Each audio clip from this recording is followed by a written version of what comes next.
एक बड़ा grains dealer AP था जो व्हीट बेचता था। एक दिन उसने सीडी के साथ डील की कि वो उसको 500 बैग्स ऑफ व्हीट बेचेगा।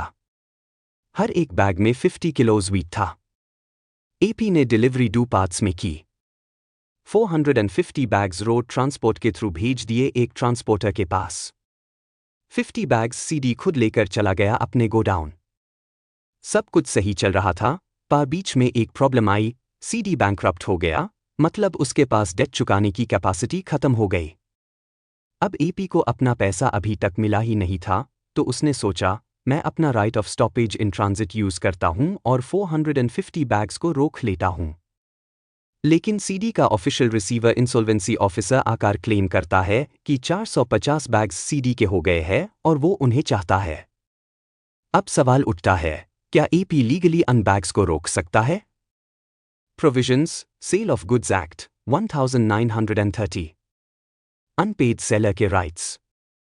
एक सेलर अगर अनपेड है तो उसके पास स्पेशल राइट्स होते हैं, जिसमें से एक है right of stoppage in transit.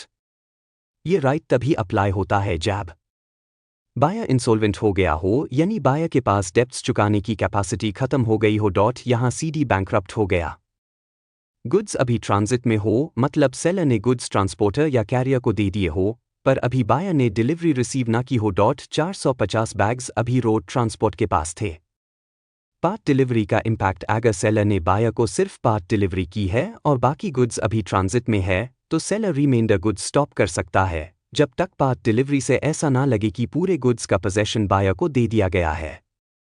यहाँ 50 बैग्स अलग दिए गए थे, बाकी 450 बैग्स का पोजेशन नहीं दिया गया। लॉ कहता है, अगर पार्ट डिलीवरी सिर्फ एक हिस्सा अलग करने के लिए दी गई हो, तो बाकी गुड्स अभी भी ट्रांजिट में होते हैं और अनपेड सेलर उन्हें रोक सकता है। कंक्लूजन। इस केस में अब ने 50 बैग्स सीडी को डायरेक्टली दे दिए, लेकिन इसका मतलब ये नहीं था कि अब ने पूरे 500 बैग्स का पोजेशन उसको दे दिया। सिर्फ वही 50 बैग्स उसके हो गए। बाकी के 450 बैग्स अभी भी ट्रांजिट में थे और सीडी के बैंकरप्ट होने के बाद अब अपना right of stoppage in transit use कर सकता है।